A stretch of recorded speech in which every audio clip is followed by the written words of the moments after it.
আসসালামু আলাইকুম, good morning. কেমন আছেন সবাই? আশা করছি ভালো আছেন। Welcome to my channel Shashi's basket. দিনটি ছিল বুধবার 1 অক্টোবর 2025। সারা রাত ঘুমাইনি, তারপরে 1 ঘন্টা ঘুমিয়েই আবার এসেছি একটু ভিডিও ক্লিপ নিতে। ওই দেখেন শাপলা ফুল ফুটেছে মাশাল্লাহ। কেন সারা রাত ঘুমাইনি আর সারাদিনে কি করেছি সেসবই আপনাদের সাথে আজকে শেয়ার করব। আশা করব তো পুরোটা ভিডিওই দেখবেন।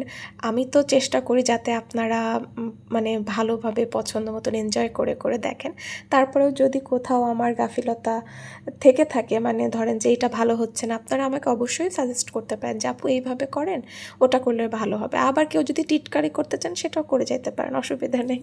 আমি আসলে এটা বুঝে শুনেই এই লাইনে এসেছি। ঠিক আছে, অনেক নেগেটিভ কথাও আসবে, ঠিক আছে, হ্যাঁ, তবে নেগেটিভ কথাটা বেশি নেগেটিভ যেন না হয় সেটা আমি চেষ্টা করতে থাকি সবসময়। যাই হোক, রাত্রে ঘুমাই নাই, এই যে দেখেন এনার জন্য। ইনি রাত্রেবেলা ফুটেছিল, এনাকে পরাগায়ন করতে হবে সম্পর্কে আমার কোনো ধারণা নাই। তারপর আম্মু বাসায় নেই, মানে আমি আর আব্বু আছি শুধু বাসায়। তো মানে আমি রাত্রেবেলা একবার মানে 1-2 ঘন্টা পর ছাদে গিয়েছি। 3টার সময় হচ্ছে একে পরাগায়ন করেছে। আর দেখেন কি ফুলগুলো কি সুন্দর ফুটেছে না, মাশাল্লাহ। তো আমি যখন হচ্ছে রাত্রে 1টার সময় ছাদে গিয়েছি, নিশি কাব্যের নিশি আমার সাথে, তখন আমরা কথা বলতেছিলাম। ও হচ্ছে বাসায় আসতেছে, জার্নি করতেছে, আর ওই মুহূর্তে আমি ওর সাথে কথা বলতেছিলাম। ও বলছে তোর একা একা ছাদে যাইতে ভয় লাগে না? তো বলতেছি না, ভয় কিসের লাগবে, আমি তো আরও এনজয় করতেছিলাম। অবশ্য পরে যখন পরাগায়নের জন্য আব্বুকে সাথে নিয়ে গিয়েছিলাম, কারণ ওই পরাগায়ন আমি কখনো করি নাই, কীভাবে কী করব। যদিও আমি অনেক ভিডিও দেখেছি যে বৃষ্টি হবে পরাগায়ন করার পর কীভাবে আবার সেটাকে প্রোটেক্ট করতে হবে। তো আম্মু থাকলে এত প্যারা নিতাম না। আম্মু নেই, এত স্বাদের গাছ, তার এত স্বাদে একটা ফুল ফুটেছে, সেটা আমি চাচ্ছিলাম যে আমার দিক থেকে যা যা করা যায় আমি সেগুলো করি। তো ওইগুলো করেই আসলে রাতভর ঘুমাইনি। পরে 1 ঘন্টা ঘুমিয়ে আবার ভিডিও করে আমি আবার একটু ঘুমিয়েছিলাম। ঘুম থেকে উঠে এই যে রান্নাবান্নায় চলে এসেছি। যেহেতু আমি আছি এই মুহূর্তে, আবার আব্বুও মানে বাসায় নেই, বাজারে গিয়েছে বাজার করতে। তো আমি হচ্ছে জাস্ট মাছই রান্না করতেছিলাম আলু বেগুন দিয়ে, 2জন মানুষের, আর কি আর প্যারা। তো আর আসলে অন্য কোনো কিছু আমার সেভাবে ভিডিও করা হয়নি। আজকে অনেক দিন পর আবার আমি বৃষ্টিতে ভিজেছি।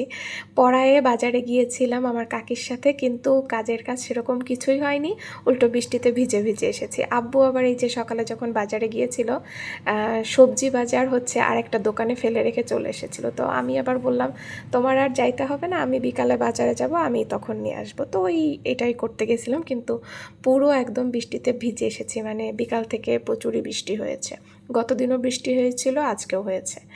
তো এই তো আমি রান্না করতে তো আপনাদের সাথে অনেক গল্পই করে নিলাম। আর আজকে আব্বু অবশ্য শুধু বাজার করতে যায়নি, আব্বু হচ্ছে ওই যে আম্মুর যে ড্রেসিং টেবিল বা মিরর, ওয়াল মিরর যেটাই বলেন, সেটার যে নিচে যে সেট করতে চেয়েছিলাম, যে টুল বা টেবিল মতন কিছু একটা বানানোর, সেটা নিয়ে আসার কথা।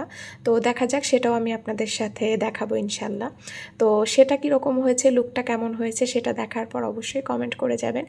আর আমি তো চাই যে আপনারা এনজয় করে আমার ভিডিওটা দেখেন, এবং ভিডিওটা ভালো লাগলে সবাইকে বলেন যে এই ভিডিওটা দেখতে পারো, এর ভিডিওটা সুন্দর, নিজেদের প্রোফাইল বা যেখানে আপনাদের ভালো লাগে সেখানে শেয়ার করতে পারেন।